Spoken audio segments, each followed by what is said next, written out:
गुरुदेव और माँ गायत्री के चरणों में कोटि कोटि नमन। आप सभी को प्रणाम। भगवान के साथ साझेदारी घाटे का सौदा नहीं, ये पूज्य गुरुदेव का एक प्रवचन है। आइए श्रवण करते हैं इस प्रवचन का मेरी वाणी के माध्यम से। पूज्य गुरुदेव कहते हैं, गायत्री मंत्र हमारे साथ साथ ओम भूर्भुवः स्वः तत्सवितुर्वरेण्यं भर्गो देवस्य धीमहि धियो यो नः प्रचोदयात्। देवियों भाइयों, लगभग 60 वर्ष हो गए जब हमारे गुरुदेव घर पर आए थे और उन्होंने कई बातें बताई। शुरू में तो डर जैसा लगा, पर पीछे मालूम पड़ा कि वे पिछले 3 जन्मों से हमारे साथ हैं। तब भय दूर हुआ और बातचीत शुरू हो गई। उन्होंने कहा, अपनी पात्रता को विकसित करने के लिए तुम्हें 24 लक्ष्य के 24 साल तक 24 परिश्रम करनी चाहिए। मैंने उनकी वो आज्ञा शिरोधार्य की और सब नियम विधि वगैरह मालूम कर लिया कि किस प्रकार जौ की रोटी और छाछ पर रह करके 24 परिश्रम पूरे करने पड़ेंगे। ये पूरी जानकारी देने के बाद उन्होंने एक और बात कही जो बड़ी महत्वपूर्ण है। आज उसी के बारे में आपको बताऊंगा। उन्होंने कहा, गायत्री मंत्र कईयों ने जपे, कई लोग उपासना करते हैं, लेकिन रिद्धियां और सिद्धियां किसी के पास नहीं आती। जप कर लेते हैं और लोगों से बता देते हैं कि हमने गायत्री का जप कर लिया है, लेकिन ना रिद्धि ना सिद्धि। हम तो तुम्हें इस तरह की गायत्री बताना चाहते हैं जिसमें रिद्धियां और सिद्धियां भी मिले और इस जप से ब्राह्मण कुल में उत्पन्न होने का लाभ भी मिले। हमने कहा, ये तो बड़े सौभाग्य की बात है। आप इतनी अच्छी बात बताएंगे, इससे अधिक अच्छा और सौभाग्य हमारे लिए क्या हो सकता है। तब उन्होंने गायत्री के 24 पुरुष चरणों की विधि बताने के बाद में एक और नई बात बताई, बोना और काटना। उन्होंने कहा, तुम्हारे पास जो कुछ भी चीज है उसे भगवान के खेत में बोना शुरू करो, वो सौगुनी होकर फिर मिल जाएगी। रिद्धि और सिद्धि का तरीका यही है, वे फोकट में कहीं नहीं मिलती। दुनिया में ऐसा कोई भी नहीं है जो रिद्धियां सिद्धियां बांट रहा हो या कुछ कहीं से मिल रहा हो। इस तरह का कोई नियम नहीं है। बोने पर ही किसान काटता है। ठीक इसी प्रकार से तुमको भी बोना और काटना पड़ेगा। कैसे, बताइए सब बातें। उन्होंने कहा, देखो, शरीर तुम्हारे पास है। शरीर माने श्रम और समय। इन्हें भगवान के खेत में बो। कौन सा भगवान? ये विराट भगवान जो चारों ओर समाज के रूप में विद्यमान है। इसके लिए तुम अपने श्रम, समय और शरीर को खर्च कर डालो। वो सौगुना होकर तुमको सब मिल जाएगा। नंबर 1। नंबर 2, बुद्धि तुम्हारे पास है।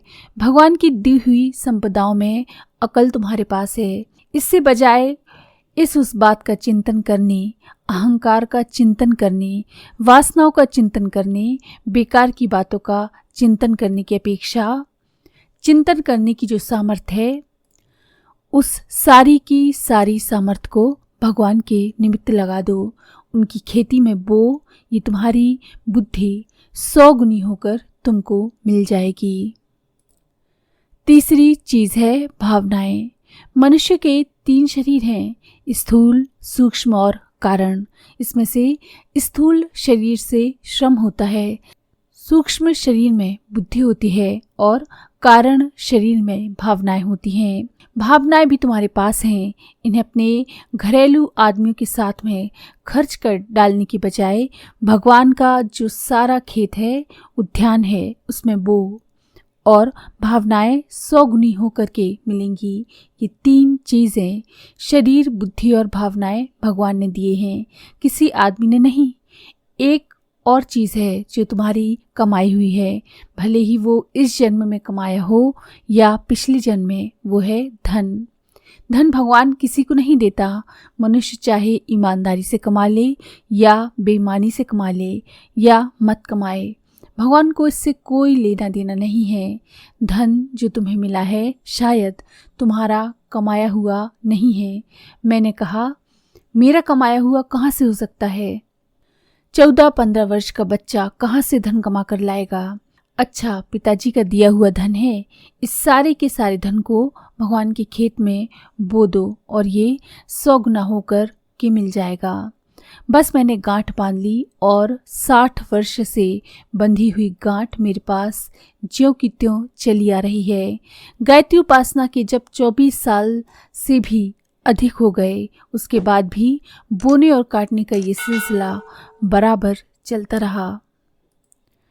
आप लोग भी अगर बोएं तो आप भी सिद्धियां पाएंगे जैसे कि मैंने पाली। भगवान के नियम सबके लिए समान है। सूरज के लिए सब आदमी समान हैं। जो नियम हमारे ऊपर लागू हुए हैं वही आपके ऊपर भी लागू हो सकते हैं। आप भी रिद्धि सिद्धियों से सराबोर हो सकते हैं। ये चारों चीज़ मेरे गुरु ने मुझे बताई थी और मैं आपसे निवेदन कर रहा हूँ, इन चारों चीज़ों को अगर आप बोना शुरू कर दें तो वो 100 गुनी होकर के आपको मिलेगी। मुझे तो मिल गया है और मैं अपनी गवाही देकर, साक्षी देकर आप में से हर एक आदमी को बताना चाहता हूँ कि बोएंगे वे काटेंगे और किसान के तरीके से फायदे में रहेंगे। भगवान को आप समझते हैं कि वे बांटते फिरते हैं। बांटते तो हैं पर उससे पहले वे मांगते फिरते हैं। भगवान की इच्छा मांगने की है। भगवान शबरी के दरवाजे पर गए थे और उससे कहा था कि हम तो भूखे हैं, कुछ हो तो खाने को ले आओ। शबरी के पास बेर थे, सो उन्होंने ला करके दे दिए और कहा हमारे पास यही है, आप खा लीजिए। केवट के पास भगवान गए थे और कहा था भाई साहब हमको तैरना नहीं आता, मेहरबानी करके हमको लक्ष्मण और सीता जी को पार करा दीजिए। केवट ने निकाल दिया। भगवान मांगते फिरते हैं। वे सुग्रीव के पास भी गए थे और कहा था कि हमारी सीता जी को कोई चुरा करके ले गया है, उनका पता लगाने के लिए आप अपनी सेना हमको दे दें और ऐसा कुछ इंतजाम कर दें जिससे हमारी धर्म पत्नी मिल जाए तो बड़ी मेहरबानी होगी। सुग्रीव ने वही किया, अपना सर्वस्व दे दिया उनको। हनुमान जी का भी यही हुआ। हनुमान जी से वे भी मांगते फिरे कि हमारा भाई बीमार हो गया है, घायल हो गया है, उसके लिए आप दवा ले आइए। सीता जी को संदेश पहुंचा दीजिए, लंका से उनकी खबर ले आइए। राजा बलि की कहानी मालूम है आपको। वे बलि के पास गए थे और कहा था कि जो कुछ भी तुम्हारे पास है हमको दे दो।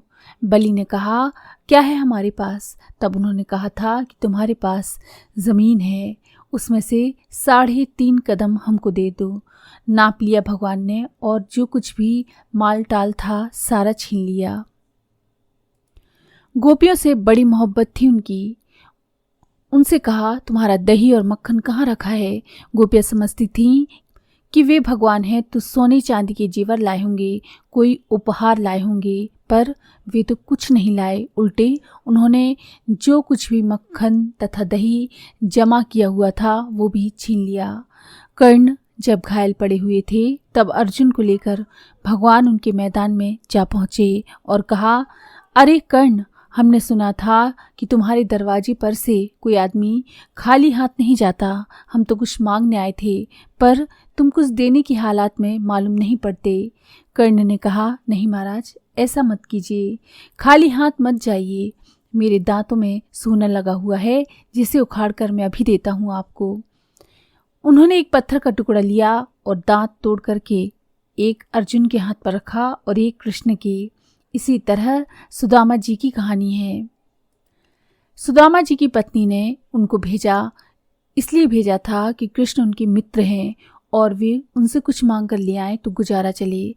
सुदामा जी गए तो इसी ख्याल से थे, लेकिन भगवान ने उनसे पूछा कि क्या लाए हो या कुछ मांगने आए हो? हमारे दरवाजे पर मांगने वाले तो भिखारी आते हैं, पर तुम लाए क्या हो पहले ये बताओ। देखा, सुदामा जी के बगल में चावल की पोटली दबी थी। उस पोटली को भगवान ने उनसे मांग लिया और उस चावल को स्वयं खाया तथा अपने परिवार को खिलाया। जो कुछ भी सुदामा जी के पास था सब खाली कर दिया। बाद में उन्हें कुछ दिया होगा जरूर, गोपियों को भी दिया होगा, कर्ण को भी दिया होगा, बलि को भी दिया होगा, हनुमान, केवट, सुग्रीव, सभी को दिया होगा, पर सबसे पहले उन्होंने लिया था। आज के लिए